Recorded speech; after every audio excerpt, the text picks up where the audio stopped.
Hello दोस्तों, तो कैसे हो आप सब। आज मैं लेके हूँ आपके लिए एक नया टॉपिक एंजियोग्राफी।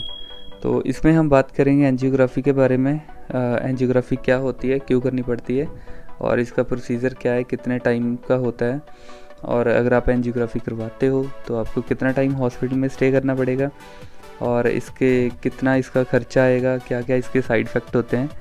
तो ये हम पूरी वीडियो में बात करेंगे, तो शुरू से एंड तक वीडियो देखते रहिएगा।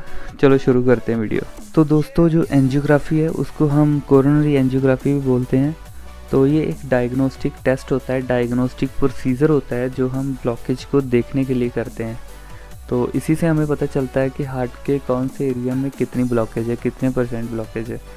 तो नॉर्मली जैसे आपको पता है कि अपनी बॉडी में जितने भी ऑर्गन हैं सबको काम करने के लिए, नॉर्मल फंक्शन करने के लिए ब्लड चाहिए होता है।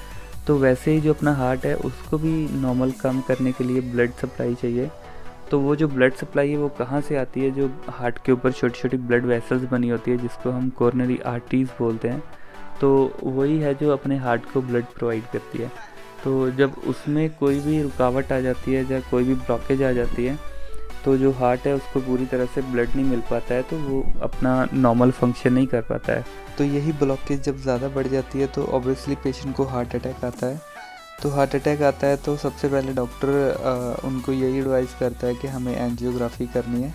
तो एंजियोग्राफी करके ही आगे डॉक्टर को पता चलता है कि कौन सी जगह पे ब्लॉकेज है और कितने % ब्लॉकेज है। तो फिर उसी हिसाब से डॉक्टर आपको एडवाइस करता है कि पेशेंट को मतलब मेडिकल मैनेजमेंट करनी पड़ेगी या एंजियोप्लास्टी करनी पड़ेगी। तो अगर एंजियोप्लास्टी करनी पड़ेगी तो उसका अलग प्रोसीजर होता है, वो मैं आपको नेक्स्ट वीडियो में बताऊंगा। तो फ़िलहाल इसमें हम एंजियोग्राफी की ही बात करते हैं। तो नेक्स्ट इसका प्रोसीजर के बारे में देखते हैं कि कैसे कैसे करते हैं। तो एंजियोग्राफी करवाने की ज़रूरत उसी पेशेंट को पड़ती है जिनको अंजाइना रहता हो, छाती में दर्द रहती हो, या कोई पेशेंट है जो थोड़ा सा चलता है सांस फूलने लग जाती है, या किसी को रिसेंट हार्ट अटैक आया हो, या फिर ईसीजी चेंजेस हो जिनको, उन्हीं को डॉक्टर एडवाइस करते हैं एंजियोग्राफी करने का। तो नेक्स्ट जो इसका प्रोसीजर है, इसका प्रोसीजर ज़्यादा लंबा प्रोसीजर नहीं है और ज़्यादा इन्वेसिव प्रोसीजर भी नहीं होता है। इसमें सबसे पहले डॉक्टर क्या करता है, आपकी साइट है जो वो सिलेक्ट करता है। ये कॉमनली 2 साइड से हम कर सकते हैं, या तो आपके हाथ से कर सकते हैं, यहाँ पे आपकी रेडियल आर्टरी होती है, या आपकी ग्रॉइन एरिया से कर सकते हैं, यहाँ पे आपकी फेमोरल आर्टरी होती है। तो सबसे पहले क्या करना है डॉक्टर ने, उसमें आपको मतलब बेहोश करने की ज़रूरत भी नहीं पड़ती है। उसमें हम जैसे डाई देते हैं या कंट्रास्ट देते हैं वैसे ही इसमें भी हम डाई देते हैं, क्योंकि वहाँ पे जो एक्सरे मशीन्स लगी होती है जो एक्सरे रेडिएशन डालती है, तो उसमें क्या होता है कि हार्ट हमारा दिखता है लेकिन उसकी वेन नहीं दिख पाती। तो जो वेन है उसको विजुलाइज करने के लिए, उसकी ब्लॉकेज है जो उसको चेक करने के लिए हम उसको डाई को डालते हैं। जब हम डाई को अंदर डालते हैं, कंट्रास्ट डालते हैं, तो जो आपकी हार्ट की वेन है वो अच्छे से विजुलाइज होती है और हमें पता चल जाता है, डॉक्टर को पता चल जाता है कि कहाँ पे इनकी ब्लॉकेज है और कितनी ब्लॉकेज है। तो जब एक बार डाई डालते हैं, डाई डालने के साथ हमें पता चल जाता है ब्लॉकेज का, तो उसके बाद क्या करते हैं वो डॉक्टर कैथेटर वापस ले लेते हैं और फिर नेक्स्ट आगे फर्दर वो देखते हैं। अगर तो 70% से ब्लॉकेज कम है तो आपको मेडिकल मैनेजमेंट या आप मेडिसिन से ही ठीक हो सकते हो। अगर 70-80% से ज़्यादा आपके ब्लॉकेज है तो फिर आगे डॉक्टर आपको एडवाइस करता है कि आपको एंजियोप्लास्टी करवानी पड़ेगी। तो जैसे अभी मैंने आपको बताया है कि ये ज़्यादा लंबा प्रोसीजर नहीं है, तो इसमें ज़्यादा टाइम भी नहीं लगता है, 15 से 20 मिनट का टाइम इसमें लगता है। तो 15 से 20 मिनट में ही आपका ये प्रोसीजर है जो ख़त्म हो जाता है। तो इसमें अगर हॉस्पिटल स्टे की हम बात करें तो अगर तो आपका एंजियोग्राफी है जो वो नॉर्मल निकलता है, मतलब आपको आगे फर्दर एंजियोप्लास्टी नहीं करवाना पड़ता है या मेडिकल मैनेजमेंट में ही आप घर जा सकते हो।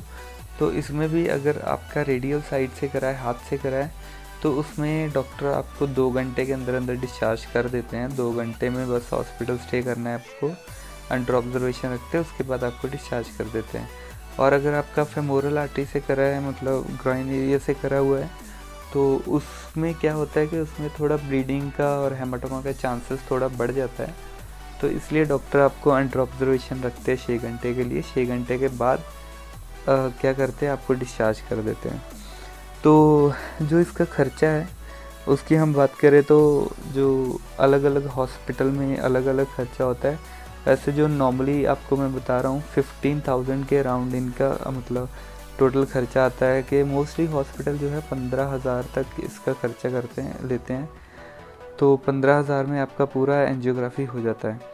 तो अगर इसके साइड इफ़ेक्ट की बात की जाए तो साइड इफ़ेक्ट में इनका जब हम आर्टरी पंक्चर करते हैं तो ऑब्वियसली आर्टरी में इंजरी हो सकती है, ब्लीडिंग हो सकती है, हेमाटोमा बन सकता है, या ब्लड क्लॉट हो सकती है, या इन्फेक्शन हो सकती है। तो ये था एंजियोग्राफी के बारे में। अगर आपको मेरी वीडियो थोड़ी सी भी हेल्पफुल लगी हो तो वीडियो को लाइक करो, शेयर करो, और अगर आपने मेरे चैनल को अभी तक सब्सक्राइब नहीं करा तो चैनल को सब्सक्राइब कर लो, क्योंकि हम और भी वीडियोस लेके आ रहे हैं मेडिकल के रिलेटेड। तो ठीक है दोस्तों, मिलते हैं नेक्स्ट वीडियो में एक नए टॉपिक के साथ।